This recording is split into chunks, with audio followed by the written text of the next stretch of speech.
अभी दो स्पीकर्स ने बात की, मगर आपने यह नहीं कहा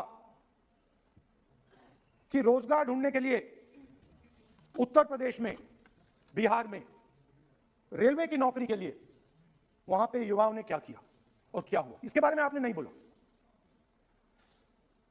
गरीब हिंदुस्तान के पास आज रोजगार नहीं है। प्रेसिडेंशियल एड्रेस में बेरोजगारी के बारे में एक शब्द नहीं था, और पूरे हिंदुस्तान में आज हिंदुस्तान का युवा रोजगार ढूंढ रहा है। हर स्टेट में, उत्तर प्रदेश, बिहार, सब जगह हिंदुस्तान का युवा एक ही चीज मांग रहा है, रोजगार हमें दे दो, और आपकी सरकार नहीं दे पा रही। आपको मैं आंकड़ा देना चाहता हूं। इस पिछले साल 3 करोड़ युवा रोजगार खोए हैं। आप बात करते हो रोजगार देने की, 2021 में 3 करोड़ युवा रोजगार खोए हैं। 50 साल से सबसे ज्यादा बेरोजगारी आज हिंदुस्तान में है। आपने मेक इन इंडिया की बात की, स्टार्टअप इंडिया की बात की, मगर जो रोजगार हमें, हमारे युवाओं को मिलना चाहिए वो नहीं मिला, और जो था वो गायब हो गया। और ये सच्चाई है, और इस सच्चाई को आप भी पहचानते हो, क्योंकि आपने भी अपने भाषणों में रोजगार के बारे में कुछ नहीं कहा। कितना रोजगार पैदा किया गया है, किस प्रकार किया गया है, उसके बारे में आपने नहीं बोला, और आप बोल भी नहीं पाएंगे, क्योंकि अगर आप बोलेंगे तो हिंदुस्तान का युवा आपकी ओर देख के कहेगा कि ये मजाक कर रहे हैं। तो ये स्थिति पैदा कैसे हुई? ये दो हिंदुस्तान पैदा कैसे हुए?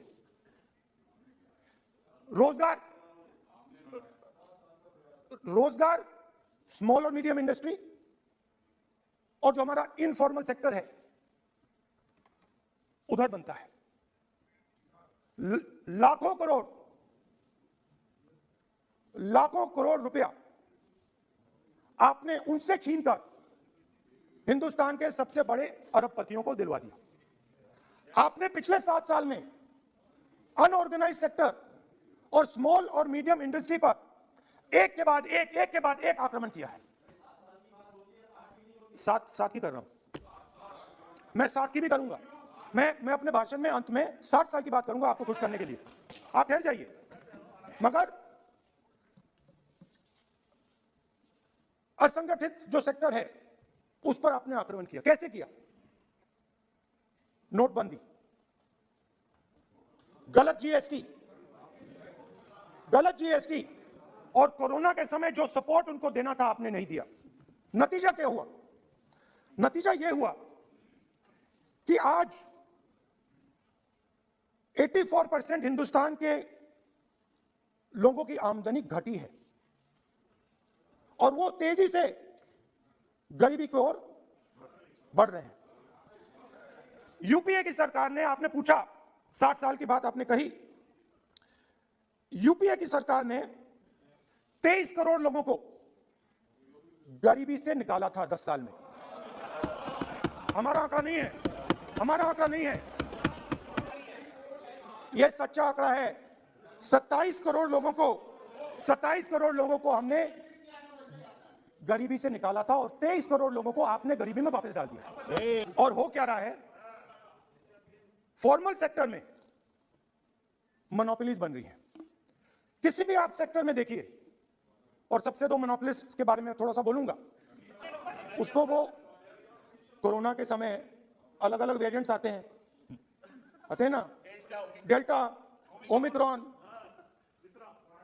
वो AA वेरिएंट है, और वो पूरा का पूरा हिंदुस्तान के की जो अर्थव्यवस्था है उसके अंदर फैल रहा है। आपने बात उठाई तो मैं उसके बारे में पहले बोल देता हूं।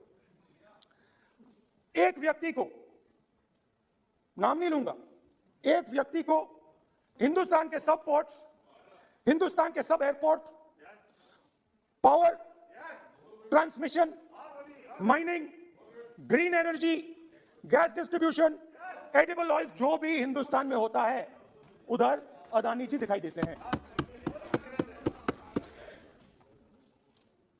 और दूसरी side Ambani ji, petrochemicals, telecom, retail, e commerce में मोनोपोलियां। तो पूरा का पूरा धन जो है चुने हुए लोगों के हाथ में जा रहा है। और आपने जो असंगठित सेक्टर को खत्म किया, देखिए अगर आप इनफॉर्मल सेक्टर को खत्म कर देते और मैन्युफैक्चरिंग जॉब्स आप क्रिएट कर देते तो फिर इतनी प्रॉब्लम नहीं आती, फिर दो हिंदुस्तान नहीं बनते। मगर आपने क्या किया?